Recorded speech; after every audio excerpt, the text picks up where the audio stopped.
Olá, aqui Carlos Murdock, arquiteto urbanista, Escola Carioca.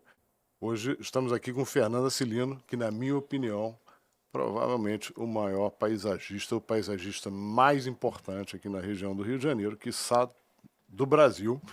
E já tive a honra de trabalhar com ele em alguns momentos, tanto em sala de aula quanto na vida profissional. Já, inclusive, ganhamos alguns concursos juntos, não foi, Fernando? Foi. E eu lembro que eu brigava muito com você, no É. melhor sentido da palavra, mas vou continuar brigando. Só que é o tal Vamos negócio. continuar a briga. Ah, com certeza, porque estamos aqui justamente para falar de um curso que o Fernando vai estar oferecendo junto com a Escola Carioca.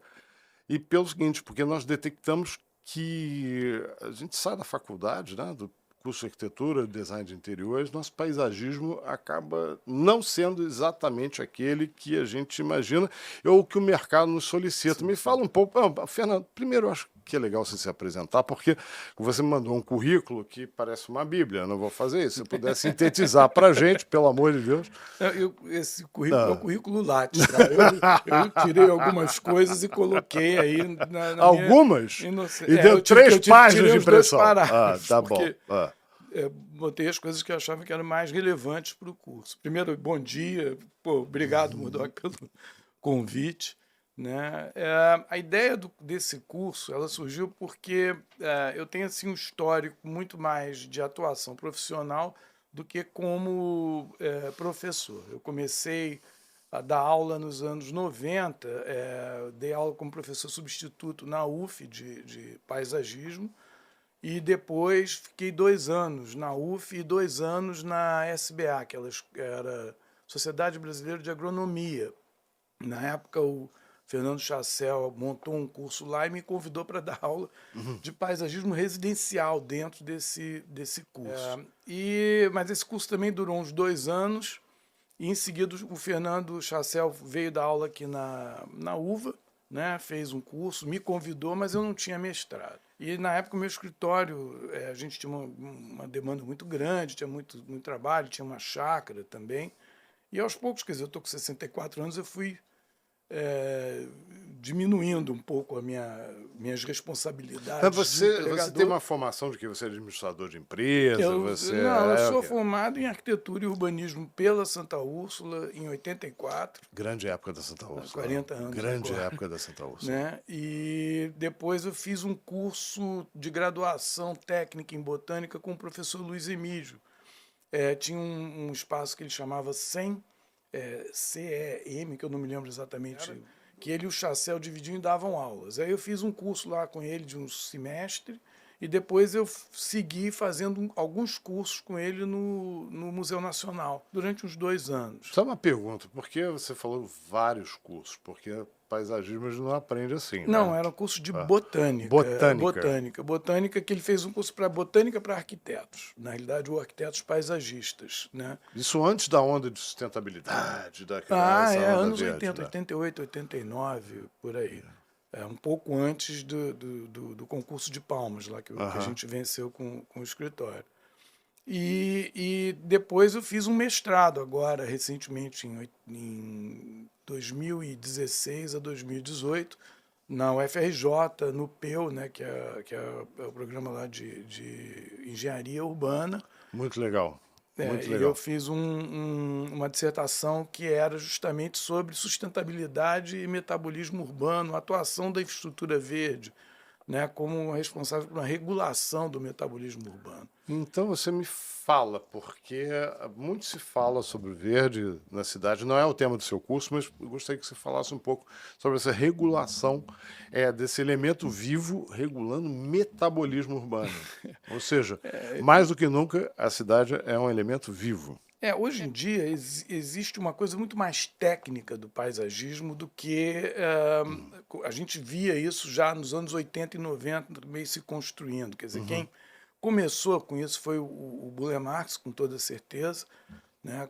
Nos parques de Araxá, em Minas, principalmente, que ele trabalhou lá com um botânico chamado Melo Barreto, que falou para ele: olha, Roberto, ao invés de você chegar e trabalhar com a vegetação tropical, é, que é muito bonito dentro né, de uma estrutura, de um gesto de design bacana, por que você também não tenta reforçar um pouco, fazer essa coisa um pouco mais didática, usando espécies dos ecossistemas locais? Não precisa reproduzir a paisagem como os paisagistas do século XIX, fazer uma mímica de uma paisagem natural, né? Uma reprodução falsa que parece Fake, na realidade um é negócio, uma parece um realidade cenário. fake, é um cenário, a gente entende. Não é Você que pode dar um exemplo aqui no Rio de Janeiro? Pro pessoal vários, entender?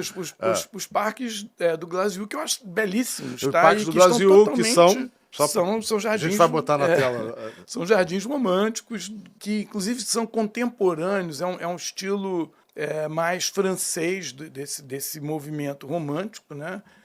Que tem um cuidado com o gesto, com a planta baixa, uma coisa até meio Art Nouveau, Sim. né? As curvas muito Sim. bem desenhadas, diferentes dos jardins ingleses, que eram mais feitos no local, eram paisagistas mesmo. Eles chegavam e pintavam uma paisagem, olha, eu quero isso mais ou menos assim, cava aqui, joga lá, mas era tudo feito Aqui no Rio de mais ou Janeiro a gente menos pode estar o passeio público passeio público, Quinta da Boa Vista, Campo de Santana. O Campo de Santana eu acho que é o mais importante assim deles, até porque foi a sede da Fundação Parques e Jardins até hoje, e era o que estava mais bem tratado de todos até recentemente. Ele anda meio negligenciado.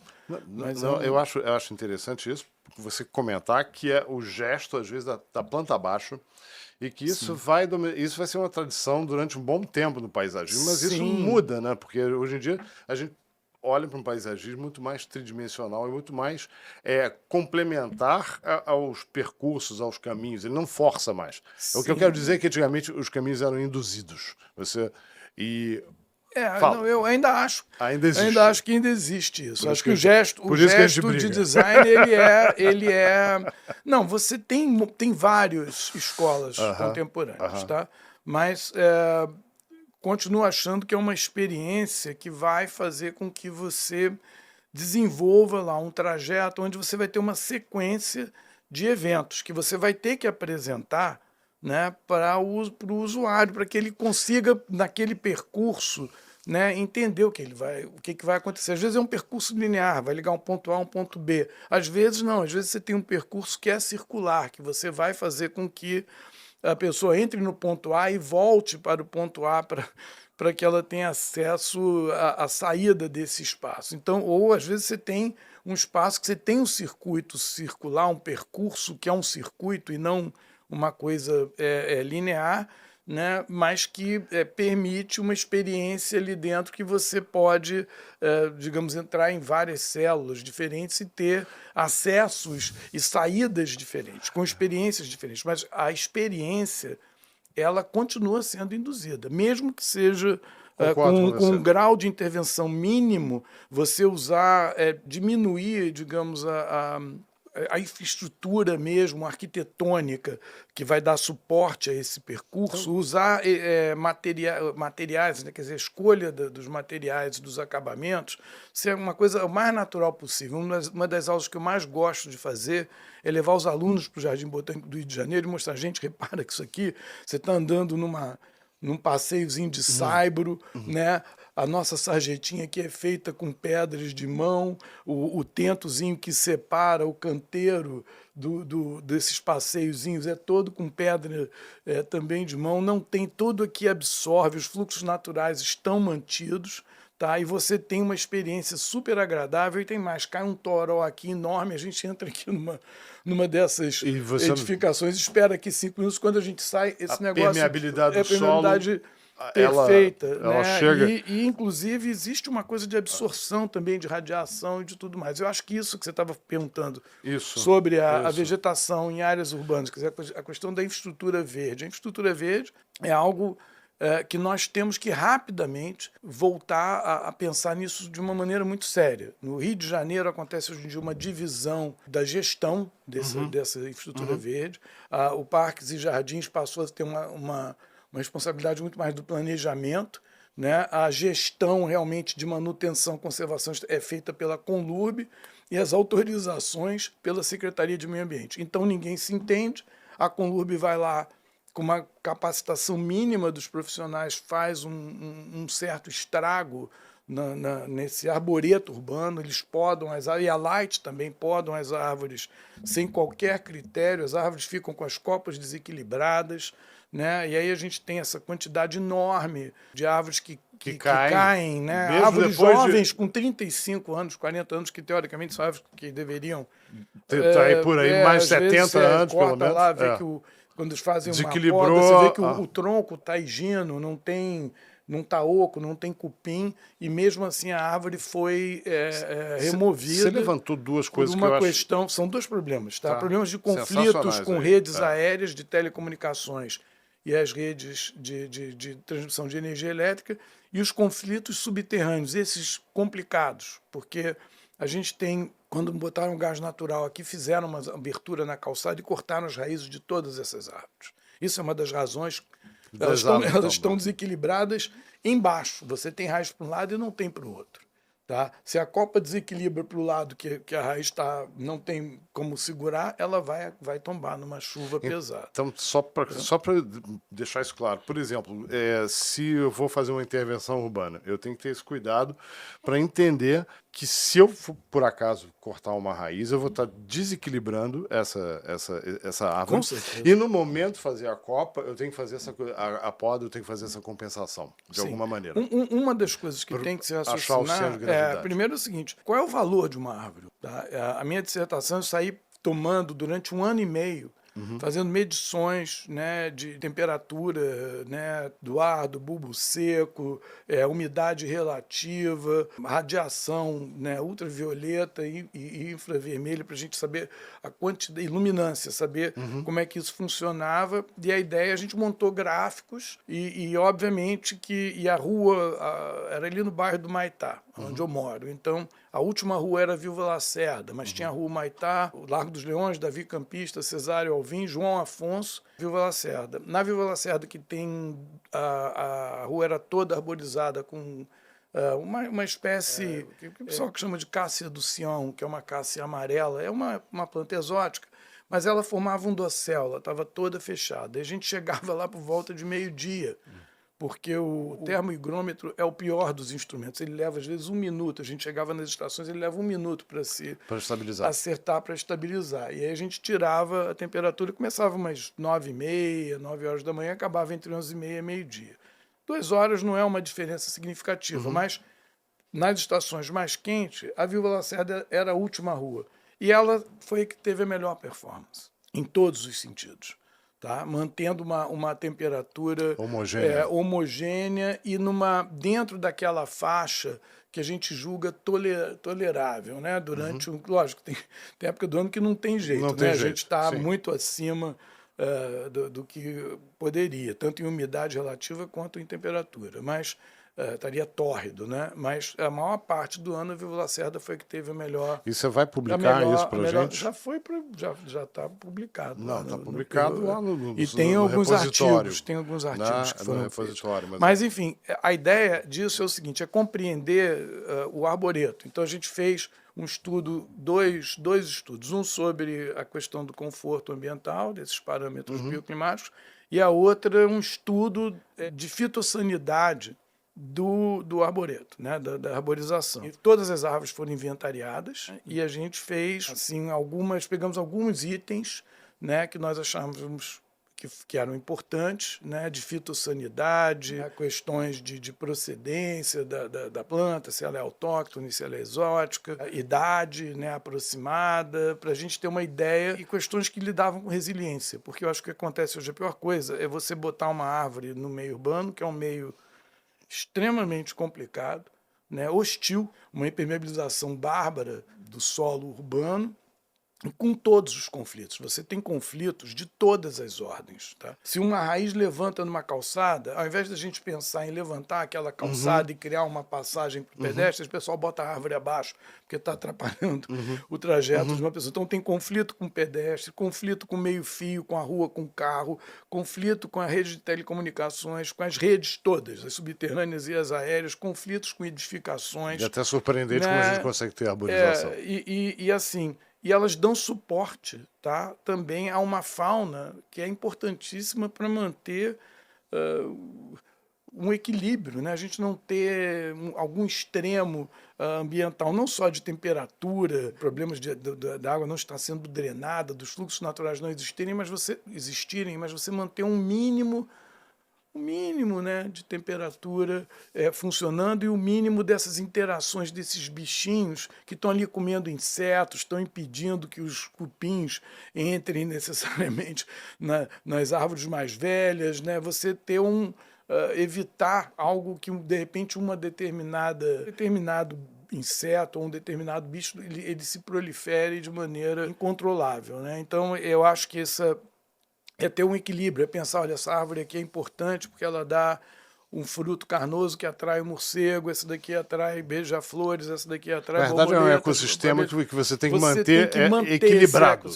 Então, né? é uma coisa complexa. A minha ideia agora é o seguinte, o que acontece?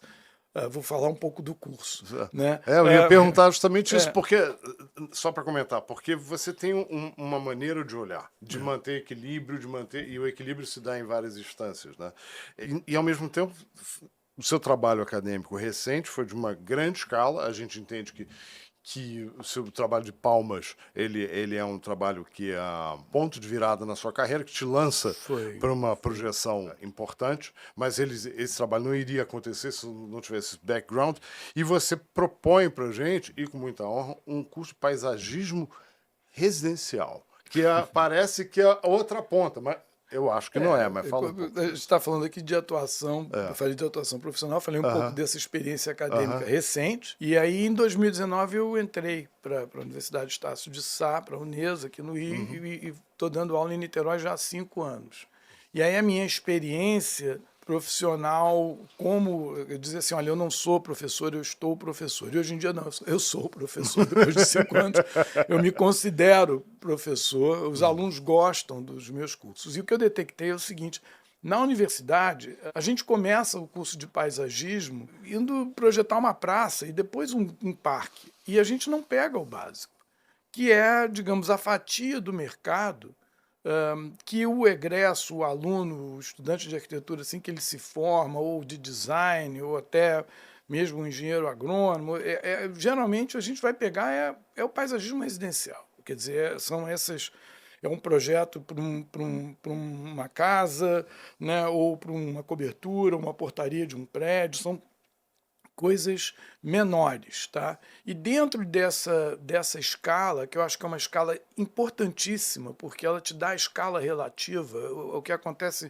eu vi um podcast da Isabel Duprat que ela fala isso, é tão interessante, né? Porque quando eu vejo que é uma área externa que é projetada por um arquiteto, eu já vejo logo que foi um arquiteto, um urbanista que fez, porque eles perdem a escala completamente, eles desenham os espaços abertos, não colocam árvores, e aí quando eu vejo de um paisagista, a escala é completamente diferente, os passeios, as áreas, os espaços o detalhe, são projetados para dentro da escala humana, aquela coisa, né, do modulor do Le Corbusier. Tudo bem que o Le Corbusier era um cara enorme e os espaços deles eram grandes, né?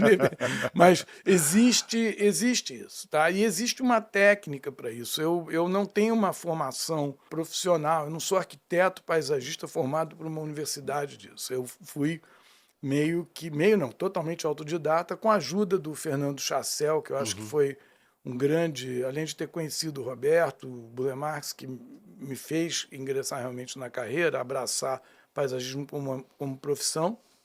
O Fernando Chassel foi muito importante, porque eu acho que ele me ajudou a encontrar um método.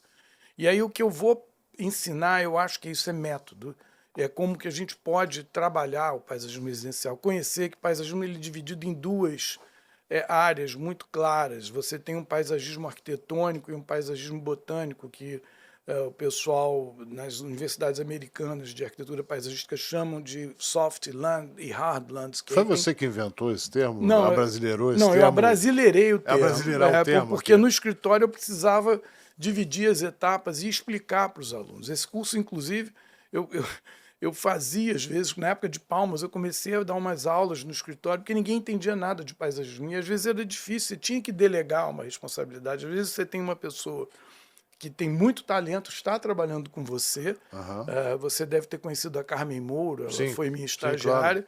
E a gente, às vezes, tinha umas áreas que, pô, Carmen, tenta desenvolver. Aí, quando ela desenvolveu, você via que ela estava fora de escala. Não, presta atenção, vamos. Aí eu falei, bom, olha, eu vou fazer umas aulas aqui dentro do que eu já sabia na época. Mas hoje em dia, o que acontece? Dentro da universidade, eu aprimorei um pouco isso e eu acho que a gente consegue passar claramente os fundamentos mais importantes e os conceitos mais importantes de paisagismo, não só o arquitetônico, que é geralmente você gestar esse espaço, né, de uma maneira que ele tenha, digamos, seja convidativo, né? Você tem que entender uma coisa que você não pode fazer o jardim. Eu gostaria de fazer jardim só para pássaros, beija-flores, borboletas, abelhas, né? Com certeza. Essa fauna aí que a gente vê andando, ouriços, etc. e tal, gambás, mas não dá. E era isso que nós tínhamos que estar pensando na realidade. Tem que fazer isso e alguma coisa que os humanos também curtam, porque senão eles não vão manter, não vão se identificar, né? Então a gente precisa encontrar um meio termo. Você tem que projetar coisas. Um jardim residencial vai ser um barato se o cliente não precisar botar aquele bebedorzinho com água doce para chamar o beija-flor, que inclusive é um negócio que transmite doenças, todo mundo sabe. Não precisa botar um comedouro para vir lá um pássaro ou Porque alguma naturalmente coisa. esse ambiente vai acontecer.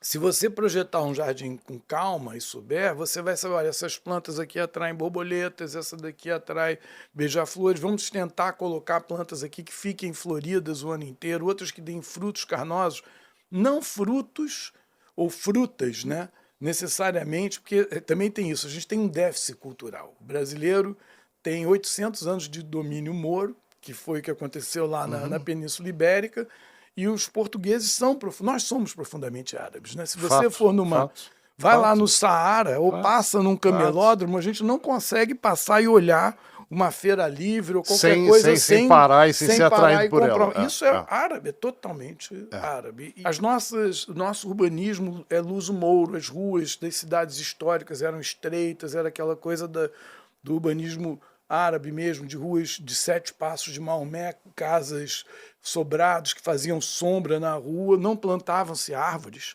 né? Os mouros não plantavam árvores. Imagina você cuidar de uma árvore no deserto, é um problema. Só nos jardins internos é que eles faziam isso, tá? Mas quando você plantava uma árvore, você plantava uma frutífera.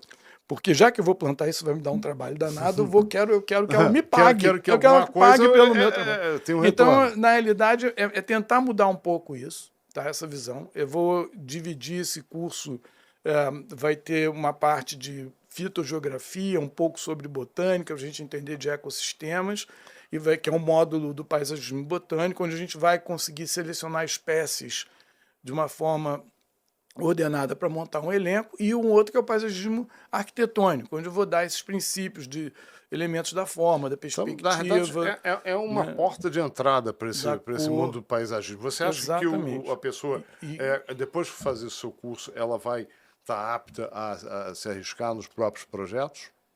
Olha, eu acho que sim, pela amostragem que eu tenho dentro da minha atuação agora como professor universitário. Eu vejo que muitos alunos caminharam para fazer TFG de paisagismo com os 2 cursos lá que eu passei para eles e eu acho que eles se entusiasmaram com isso. E muitos abraçaram. Tem alguns que estão seguindo carreira como paisagistas. Eu conheço pelo menos 3 que ficaram atuando nisso. Quem é que pode fazer o seu curso? Olha, eu acho que o curso, na realidade, é dirigido para estudantes de arquitetura, arquitetos e designers, porque eu acho que tem que ter um domínio das ferramentas, né, e engenheiros também, né, das ferramentas de desenho técnico, de representação técnica. Eu acho que precisa ter um conhecimento de AutoCAD, etc. e tal. É sempre muito bom também ter um pouco de habilidade específica, conseguir fazer um bom desenho à mão livre. Eu vou dar uma estruturazinha, aprender a fazer um croquis para fazer os estudos de massa, né, os volumes. Mas acho que é muito importante ter uma base de desenho técnico, porque vai facilitar muito a compreensão, né? Entendi.